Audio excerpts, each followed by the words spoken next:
आपकी जानकारी के लिए बता दें कि बिहार दिवस में होने वाले कार्यक्रम को लेकर बीते दिन यानी कि सोमवार को एक बैठक आयोजित की गई, जिसमें शिक्षा विभाग के अपर मुख्य सचिव दीपक कुमार सिंह के द्वारा सभी को संबोधित किया गया। मालूम हो कि बीते दिन हुए इस बैठक शिक्षा विभाग के अपर मुख्य सचिव दीपक कुमार सिंह के साथ साथ विभिन्न विभागों के शीर्ष अफसर भी मौजूद रहे। मनीष कश्यप की गिरफ्तारी पर नीतीश तेजस्वी के खिलाफ लगे नारे। बिहार के यूट्यूबर मनीष कश्यप इन दिनों पुलिस की गिरफ्त में है। वहीं बीते दिन पश्चिम चंपारण में मनीष कश्यप के समर्थकों के द्वारा मनीष कश्यप की गिरफ्तारी को लेकर सड़क जाम कर प्रदर्शन करते हुए चक्का जाम कर दिया गया। बता दें कि इस दौरान आवागमन पूरी तरह से ठप हो गया। वहीं प्रदर्शनकारियों के द्वारा कार्ड पर लिखकर यह दावा किया गया है कि वह मनीष कश्यप के साथ है और उन्हें जेल से बाहर निकालेंगे। इसके साथ ही इस प्रदर्शन के दौरान समर्थकों के द्वारा मुख्यमंत्री नीतीश कुमार और उप मुख्यमंत्री तेजस्वी यादव के खिलाफ जमकर मुर्दाबाद के नारेबाजी भी किए गए। वहीं मनीष कश्यप के नाम के जिंदाबाद के नारे लगाए गए। आपकी जानकारी के लिए बता दें कि प्रदर्शन के इस घटना को सोशल मीडिया पर भी वायरल किया जा रहा है। बिहार में लोगों को मिली गर्मी से राहत। बिहार में 3-4 दिनों से मौसम का रुख बदला सा है। बीते दिनों भी बिहार के कई जिलों में बारिश हुई। बता दें कि मौसम विभाग के पूर्वानुमान के अनुसार 5 जिलों में भारी बारिश की संभावना जताई गई है। मौसम विभाग के अनुसार अगले 3 दिनों के दौरान अधिकतम तापमान में किसी विशेष बदलाव की संभावना नहीं है। तापमान में 2 से 4 डिग्री सेल्सियस की गिरावट देखी जा सकती है। मौसम विभाग के अनुसार कृषि मौसम परामर्श केंद्र पूषा के नोडल अधिकारी डॉक्टर ए सत्तार के अनुसार पश्चिमी विक्षोभ के असर से अगले 22 मार्च तक आसमान में बादल छाए रहेंगे। वायुमंडल में नमी की मात्रा अत्यधिक बढ़ जाने से उत्तर बिहार के नेपाल की तराई क्षेत्र में सभी जिलों में 21 मार्च तक 40 से 50 किलोमीटर की रफ्तार से तेज हवा चलने और बारिश होने की संभावना है। 21 मार्च तक कई जिलों में फिर से ओलावृष्टि होने की संभावना है।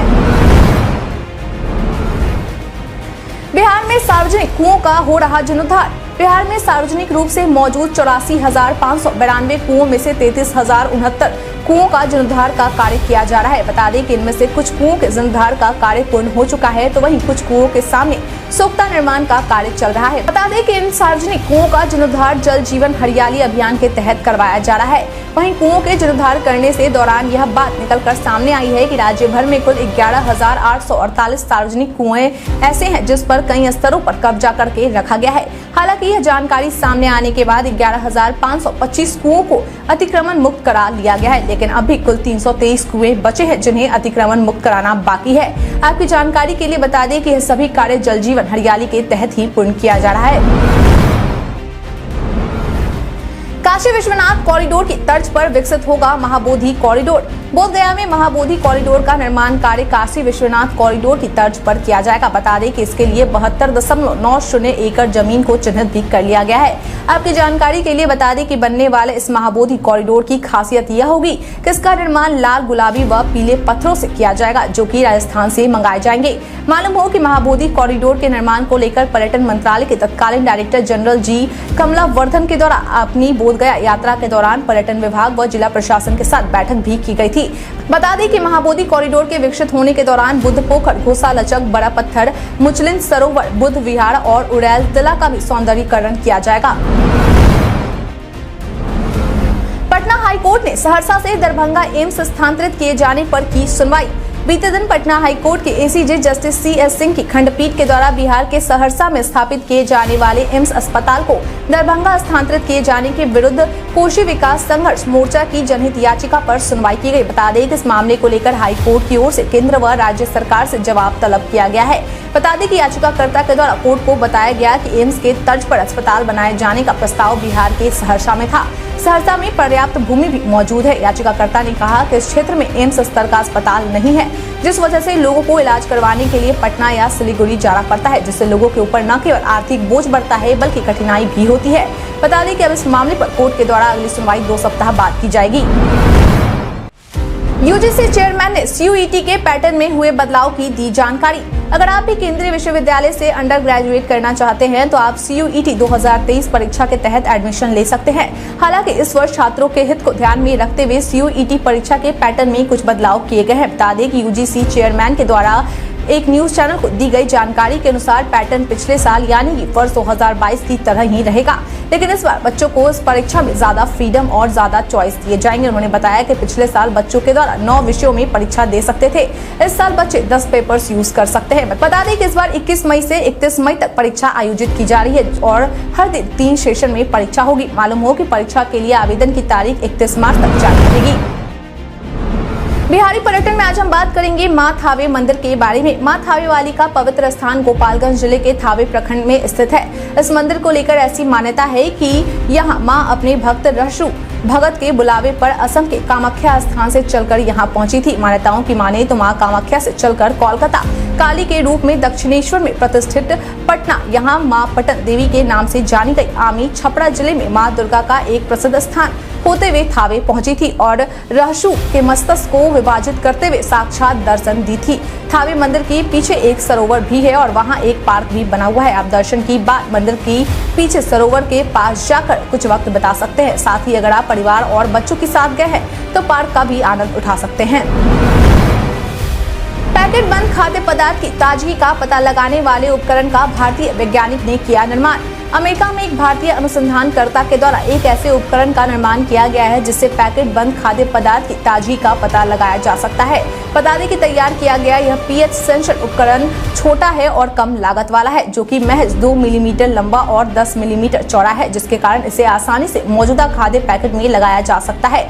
आपकी जानकारी के लिए बता दें कि आमतौर पर भोजन का पीएच स्तर का पता लगाने के लिए तकरीबन 1 इंच लंबे उपकरण का इस्तेमाल किया जाता है, जो कि हर पैकेट में इस्तेमाल नहीं किया जा सकता।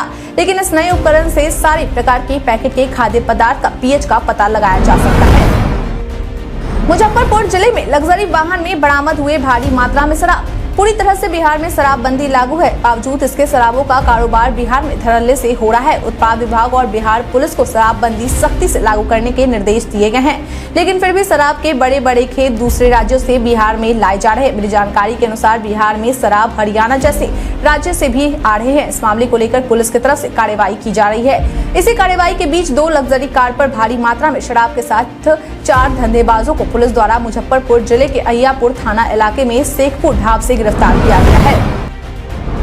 जेडीयू ने 10 जिलों और नगरों के अध्यक्षों के नाम किए घोषित। बीते दिन मुख्यमंत्री नीतीश कुमार की पार्टी जेडीयू के प्रदेश अध्यक्ष उमेश कुशवाहा के द्वारा 10 जिलों और नगरों के अध्यक्षों की सूची जारी कर दी गई है।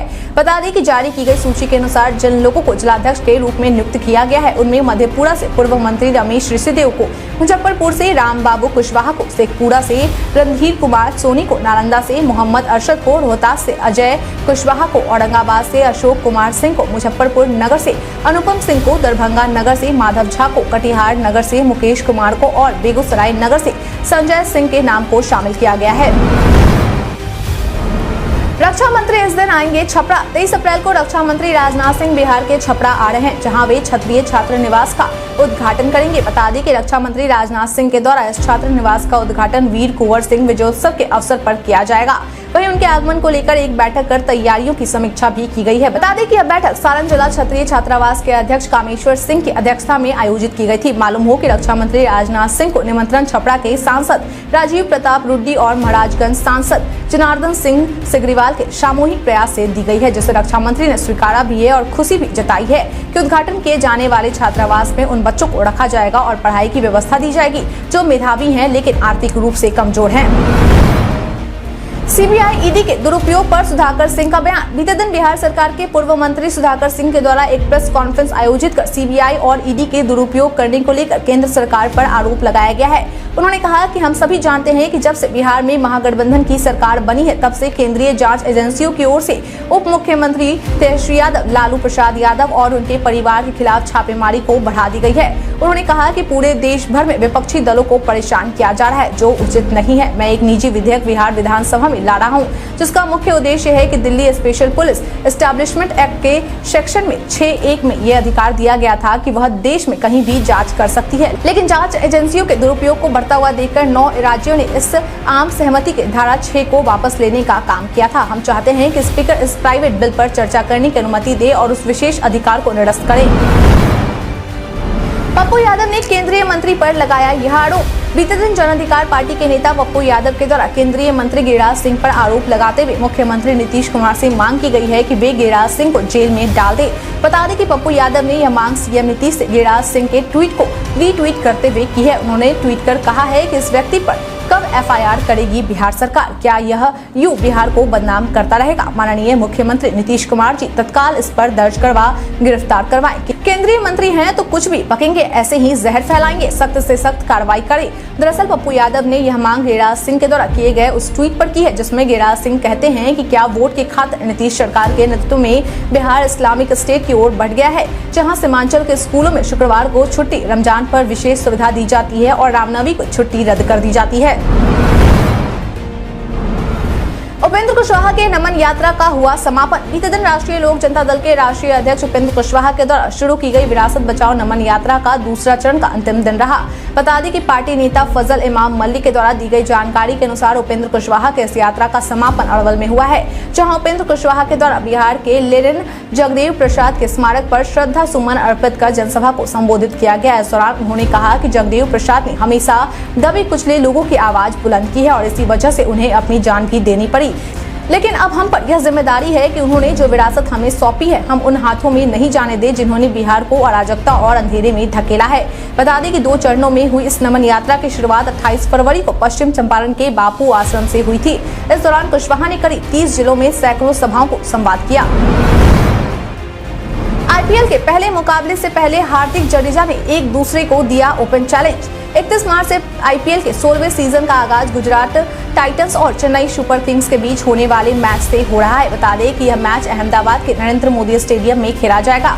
हालांकि लीग की शुरुआत होने से पहले स्टार स्पोर्ट्स के द्वारा एक प्रोमो वीडियो शेयर किया गया है जिसमें गुजरात टीम के कप्तान हार्दिक पांड्या और रविंद्र जडेजा नजर आ रहे हैं। बता दें कि जारी किए गए इस वीडियो में दोनों खिलाड़ी अपनी अपनी टीम के फैंस के सामने खड़े होकर एक दूसरे पर कटाक्ष करते नजर आ रहे हैं। वहीं इस प्रोमो में अचानक से महेंद्र सिंह धोनी की भी झलक दिखाई देती है, जिसे देखकर फैंस जोरों शोरों से चिल्लाने लगते हैं। बता दें कि इस प्रोमो वीडियो को सोशल मीडिया पर लोगों के द्वारा खूब पसंद किया जा रहा है। भारत के इतिहास में आज की तारीख है बेहद खास। तत्कालीन बेंगलोर पर टीपू सुल्तान को पराजित कर अंग्रेजों की सेना ने 1791 में कब्जा किया। कोलकाता में 1836 में पहले सार्वजनिक पुस्तकालय की शुरुआत हुई। अब इसका नाम नेशनल लाइब्रेरी है। प्रथम स्वतंत्रता संग्राम के दौरान भारतीय सैनिकों ने 1858 में लखनऊ में आत्मसमर्पण किया। मुंबई में 1887 में प्रार्थना समाज की स्थापना हुई। भारतीय क्रिकेटर सुनील गावस्कर ने 1971 में अपना पहला टेस्ट शतक लगाया। तत्कालीन राष्ट्रपति फखरुद्दीन अली अहमद ने 1975 में प्रधानमंत्री इंदिरा गांधी के अनुरोध पर धारा 352 के तहत आपातकाल की घोषणा की। 1916 में महान सेनाई वादक उस्ताद बिस्मिल्लाह खां का जन्म हुआ। 1937 में महान भारतीय हॉकी खिलाड़ी मोहम्मद जाफर का जन्म हुआ। 1978 में बॉलीवुड अभिनेत्री रानी मुखर्जी का जन्म हुआ। आज के दिन को विश्व कविता दिवस, विश्व वानिकी दिवस, अंतर्राष्ट्रीय रंगभेद उन्मूलन दिवस और विश्व कठपुतली दिवस के रूप में मनाया जाता है। वायरल खबर में आज हम बात करेंगे आयुष्मान भारत हेल्थ अकाउंट के बारे में। सोशल मीडिया पर कई सूचनाएं वायरल होती है, लेकिन सभी सच हो ये जरूरी नहीं है। इसी कड़ी में आज हम बात करेंगे आयुष्मान भारत हेल्थ अकाउंट के बारे में। दरअसल पीआईबी ने अपने एक ट्वीट में लिखा है कि एक दावा किया जा रहा है कि सरकार सीजीएचएस को आयुष्मान भारत हेल्थ अकाउंट से जोड़ना चाहती है ताकि सीजीएचएस लाभार्थियों को निजी अस्पतालों के बजाय सरकारी अस्पतालों में इलाज मुहैया कराया जा सके। पीआईबी ने अपने ट्वीट में आगे लिखा है कि यह दावा झूठा है। गवर्नमेंट ऑफ इंडिया ने ऐसी कोई घोषणा नहीं की है। एसी खरीदने से पहले इन बातों का रखें ध्यान, कम आएगा बिल। अगर आप भी एसी खरीदना चाहते हैं तो आपको एसी खरीदने से पहले कुछ बातों का ध्यान रखना होगा ताकि आपका 65% बिजली बिल कम आ सके। एसी खरीदने वक्त ध्यान देना चाहिए कि वो कूलिंग एफिशिएंट है कि नहीं। Cooling efficient AC regular AC की तुलना में कमरे को 20 गुना तेजी से ठंडा करते हैं। सेल्फ क्लीन टेक्नोलॉजी एसी को खरीदना चाहिए जो 99.9% सेंट्रलाइजेशन प्रदान करता है। इस टेक्नोलॉजी से आप अपने घरों में आराम से बैठकर बस एक बटन के प्रेस के साथ एक पूरे इंडोर वेट वॉश प्राप्त कर सकते हैं। स्मार्ट इंटेली कन्वर्टेबल 7 इन एक फीचर एसी की टन भर क्षमता को 1.6 टन से घटाकर न्यूनतम 0.8 टन करने में मदद करता है। इस यूनिक फीचर को रिमोट पर केवल इको बटन दबाकर एक्टिवेट किया जा सकता है। यह एसी का टनेज चुनने में मदद करता है जिससे कम बिजली खर्च आएगा। प्रशांत किशोर ने बिहार में कानून व्यवस्था पर किया हमला। बीते दिन राजनीतिक रणनीतिकार प्रशांत किशोर के द्वारा अपने जनसुराज पदयात्रा के दौरान बनियापुर प्रखंड में संवाददाताओं को संबोधित करते हुए बिहार में कानून व्यवस्था पर जमकर हमला किया गया। उन्होंने कहा कि जब अक्टूबर में मेरी पदयात्रा की शुरुआत हुई थी तो लोग कहते थे कि राजद के सत्ता में आने से कानून व्यवस्था बिगड़ सकती है, और जब मेरी पदयात्रा सिवान पहुंची तो अब सुनने को मिल रहा है कि अपराध बढ़ गया है। उन्होंने कहा कि किसी का मर्डर हो गया, किसी का अपहरण हो गया, डकैती हो गई। लोगों के अंदर जो यह सब डर था वो आज कहीं न कहीं सच होता दिख रहा है। राजद जब भी सरकार में होती है, लोगों का जो अनुभव रहा है उसे कानून व्यवस्था खराब होने की आशंका बनी रहती है। यह डर अब जमीन पर दिखना शुरू हो गया। नीतीश कुमार की तरह पढ़ा लिखा व्यक्ति इस राज्य का मुख्यमंत्री है, लेकिन फिर भी बिहार की शिक्षा व्यवस्था ध्वस्त है, जो कि उनके कार्यकाल का सबसे बड़ा काला अध्याय है।